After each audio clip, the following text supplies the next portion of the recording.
Добар ден, драги дечиња. Еве ме повторно. Се сеќавате на мене? Да ви се представам. Јас сум учителка Бети од градинката 8 март. Денеска заедно ќе поразговараме за авионите. А вие сакам внимателно да ме слушате. Здраво дечиња, јас се викам Мила. Здраво дечиња, јас се викам Марко. Марко, со што дојде ти денес во градинка? Јас дојдов пеш. А ти, Мила, со што дојде? Јас дојдов со автобус. Но не со овој автобус, туку со оној голем автобус кој е на 2 спрата и има црвена боја.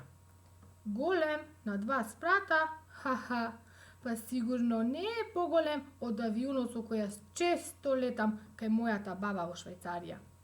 Навистина, Марко? Јас никогаш не сум летала со авион.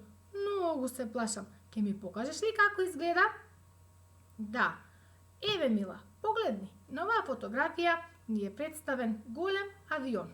Тој има големи крила, позади има опашка, од двете страни има прозорчиња и напред има прозори, но има и врата од кои што се качуваат и симнуваат патниците. Но, Марко, јас знам дека нема само големи авиони, туку има и мали авиони. Да, Мила, има и големи и мали авиони. Еве, погледни на оваа фотографија. Ни се представени 3 авиони различни по големина. Еве, овој авион е голем авион. Веднаш по него имаме помал авион и на крај имаме мал авион.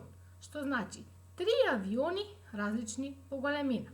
Но, Мила, сакам да ти објаснам уште нешто.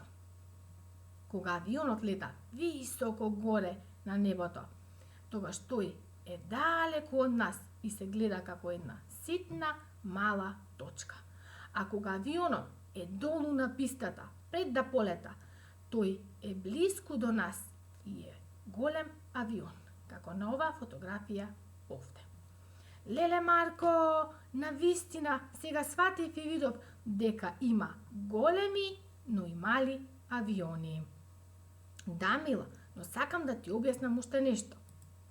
Чичкото кој што го управува авионот се нарекува пилот, а тетката што им помага на патниците во авионот се нарекува стюардеса. Леле, Марко, ти благодарам уште еднаш. Ти ме научи денеска се за авионите. Сега јас сум спремна да летам со авион кај мојата баба. Но знаеш што? Повеќе не се плашам да летам со авион, но благодарение на тебе, Марко.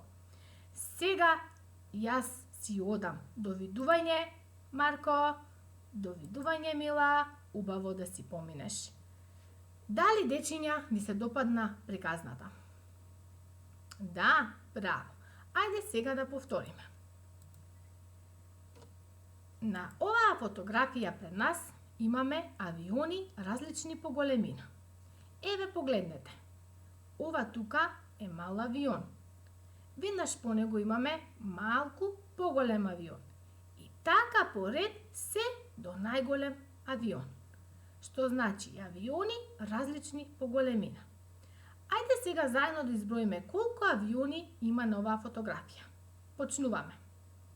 1, 2, 3, 4, 5, 6, 7, 8, 9, 10. Вкупно 10 авиони различни по големина, почнувајќи од најмал па се до најголем авион. Така, ајде сега да повториме како Марко и објасни на Мила дека постојат големи, но и мали авиони. Ајде заедно. Еве, на оваа фотографија гледаме. Кога авионот лета високо горе на облаците, тогаш тој е далеку од нас и се гледа како една ситна мала точка. А кога авионот е долу на пистата, пред да полета, тој е блиску до нас и е голем авион, како што е представено овде. Браво, дечиња! Сега за домашна задача ќе ви зададам. Дома, со помош на вашите родители, да направите оригами авиони. За тоа ќе ви биде потребно еден бел лист хартија, а може и во боја, фломастери или мрсни бои. По ваша желба што вие сакате. На овие две фотографии ви е представена постапката со 7 чекори како да го направите авионот од хартија.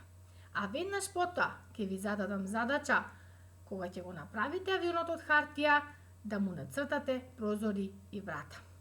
А веднаш потоа ќе ви дадам надпреварувачка игра, каде што ќе се надпреварувате дома со вашите братчиња и сестрички, со тоа што кој подалеку ќе го летне веќе изработеното авионче од хартија, како на оваа слика што е представено овде. Толку од мене, дечиња, ви благодарам за вниманието, се гледаме повторно.